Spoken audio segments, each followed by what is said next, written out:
یار یہ جو اتنا زور دیتے ہیں کہ بعد از انبیاء افضل البشر بالتحقیق حضرت ابوبکر صدیق جو نہیں مانتا اس کا سنیت کے ساتھ کوئی تعلق نہیں، کوئی واسطہ نہیں، کوئی رشتہ نہیں، وہ رافضی شیعہ. میں بہت پریشان ہوتا تھا کہ کیسا طریقہ ہے کہ انہوں نے اس کو اس کیٹیگری پہ لے گئے، اس کو ایمان بنا دیا اس معاملے پہ. جو ابوبکر صدیق کو نہیں مانتا اس کو گمراہ کہہ رہے ہیں، سنیت سے نکال رہے ہیں. تو پھر میں نے قرآن مجید فرقان حمید کی طرف جو ہے رجوع کیا، الحمد کی الف سے لے کے الناس کی سین تک. اور یہ میں آپ کو چیلنج کر رہا ہوں پوری دنیا کو، کوئی ایک مجھے ایک آیت مجیدہ ایسی نہیں ملی جس میں یہ جو مولوی صاحب کا سودا ہے، یہ جو چورن بیچ رہے ہیں، اس کی کوئی مجھے دلیل ملی. کیونکہ قرآن مجید فرقان حمید جو مدار افضلیت بیان کرتا ہے، قرآن جو اس کا معیار بیان کرتا ہے، قرآن جو اس کی ٹرمز اینڈ کنڈیشنز بیان کرتا ہے، اس کی شرائط، اس کے لوازمات، اس کے واجبات بیان کرتا ہے، وہ پوری دنیا میں چیلنج کر رہا ہوں. پاک محمد کے بعد صلی اللہ علیہ وآلہ وسلم جو ہستی اس پہ پورا کرتی ہے، اس ہستی کا نام علی بن ابی طالب ہے. اور یہ یاسین خبیث ہے، شیعہ رافضی ہے، اہل سنت کا لبادہ اوڑھا ہوا ہے اور اہل سنت کا لبادہ اوڑھ کر کے لوگوں کو بدنام کرنے کی کوشش کرتا ہے اور بتاتا یہ ہے کہ میں اہل سنت ہوں. حضرات اہل سنت، تاکہ اہل سنت کے لوگ یہ سمجھے کہ اہل سنت عالم اس طرح بول رہا ہے تو یہی بات صحیح ہوگی. یہ شیعوں کا گو کھانے والا، شیعوں کا فضلہ خور، حرام خور، یہ کہتا ہے کہ قرآن مقدس میں کہیں پر بھی وہ نہیں ملا اس کو کہ سیدنا ابو بکر صدیق رضی اللہ تعالیٰ عنہ بعد الانبیاء سب سے افضل و اعلیٰ ہے، جس کو قرآن مقدس میں کسی بھی جگہ پر نہیں ملا. یہ کہتا ہوا نظر آتا ہے کہ یہ صدیق اکبر رضی اللہ تعالیٰ عنہ کے تعلق سے کہتا ہے مولوی لوگ چورن بیچ رہے ہیں. بیٹے چورن تم لوگ بیچتے ہو، الحمدللہ اہل سنت کے لوگ چورن نہیں بیچتے، اہل سنت کے لوگوں کے پاس جواب موجود ہے الحمدللہ. آؤ، قرآن مقدس اس نے پڑھا ہی نہیں ہے کیونکہ یہ شیعوں کے 12ویں امام کی طرح غائب ہو گئی ہوگی اس کی نظروں سے آیتیں، اور یہ بالکل مطلب جو ہے نظر نہیں آئی ہوگی اس حرام خور کو. قرآن مقدس کی سورہ حجرات ہے، آیت نمبر 13 ہے. اللہ فرماتا ہے ان اکرمکم عند اللہ اتقاکم، فرماتا ہے بے شک اللہ کے یہاں تم میں زیادہ عزت والا وہ جو تم میں زیادہ پرہیزگار ہے. جو زیادہ پرہیزگار ہے وہ زیادہ عزت والا ہے. کون ہے جو زیادہ پرہیزگار ہے؟ وہ کون ہے؟ وہ زیادہ عزت والا ہے. تو جو عزت والا ہے وہی فضیلت والا ہے، وہی افضل ہے. برادران ملت اسلامیہ، اب آئے زیادہ عزت والا حضرت ابو بکر ہی ہے. اس کی دلیل کیا ہے؟ تو آئے قرآن مقدس پڑھتے ہیں. سورہ لیل ہے، آیت نمبر ہے 17، 18، 19، 20، 21. یہ سورہ لیل کی آیت نمبر ہے. اب قرآن کیا فرماتا ہے؟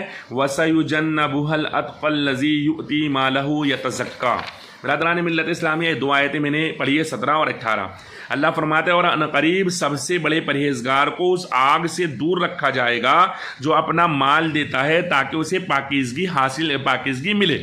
برادران ملت اسلامیہ، سب سے بڑے پرہیزگار کو آگ سے دور رکھا جائے گا. کس کو دور رکھا جائے گا؟ سب سے بڑے پرہیزگار کو. اور کیا کرتا ہے وہ؟ جو اپنا مال دیتا ہے تاکہ اسے پاکیزگی ملے. اب مال تو اور لوگوں نے بھی دیا ہے، سبھی لوگوں نے دیا ہے، خود مولا علی نے بھی دیا ہے، دوسرے لوگوں نے بھی دیا ہے، تو پھر سب سے بڑے پرہیزگار وہ بھی ہو سکتے ہیں. لیکن نہیں، قرآن کیا کہتا ہے آگے؟ وَمَا لِأَحَدٍ عِندَهُ مِن نِّعْمَةٍ تُجْزَىٰ إِلَّا ابْتِغَاءَ وَجْهِ رَبِّهِ الْأَعْلَىٰ وَلَسَوْفَ يَرْضَىٰ. فرماتے ہیں اور کسی کا اس پر کچھ احسان نہیں جس کا بدلہ دیا جائے. یعنی کسی کا اس پر کوئی احسان نہیں ہے. ایسا ابو بکر کے سوا کون ہے پوری کائنات کے اندر؟ بتا دیں جس پر کسی کا کوئی احسان نہ ہو. برادران ملت اسلامیہ، اور فرمایا صرف اپنے رب کی رضا چاہتا ہے جو سب سے بلند ہے اور بے شک قریب ہے کہ وہ راضی ہوگا. تو یہاں سب سے بڑا پرہیزگار کس کو کہا گیا؟ ابو بکر صدیق کو. تفسیر خازن میں بھی ہے جو سنیوں کی تفسیر ہے، لیکن اس کو نظر نہیں آیا کیونکہ یہ شیعوں کا فضلہ خور ہے. سنیوں کی تفسیر میں ہے سید المرسلین صلی اللہ علیہ وسلم کی امت میں سب سے بڑے متقی و پرہیزگار حضرت ابو بکر صدیق ہے. اسی طرح کیا کہا گیا؟ جب حضرت ابو بکر صدیق رضی اللہ تعالیٰ عنہ نے حضرت بلال کو بہت مہنگی قیمت پر خرید کر آزاد کیا تو کفار کو حیرت ہوئی اور انہوں نے کہا کہ حضرت صدیق نے ایسا کیوں کیا؟ شاید حضرت بلال کا ان پر کوئی احسان ہوگا جو انہوں نے اتنی مہنگی قیمت دے کر انہیں خریدا اور آزاد کر دیا. اس پر یہ آیت نازل ہوئی. اس آیت اور اس کے بعد والی آیت میں ظاہر فرما دیا گیا کہ حضرت ابو بکر صدیق کا یہ فعل محض اللہ تعالیٰ کی رضا کے لیے ہے، کسی کے احسان کا بدلہ نہیں، اور نہ ان پر حضرت بلال وغیرہ کا کوئی احسان ہے. تو برادران ملت اسلامیہ، اب آپ کو اندازہ ہوا کہ کون ہے سب سے بڑا پرہیزگار. تو قرآن میں یہ ساری آیتیں اس یاسین رافضی کو نظر نہیں آئی کیونکہ اس کے 12ویں غائب امام کی طرح اس کو قرآن کی آیتیں بھی غائب نظر آ رہی ہوگی.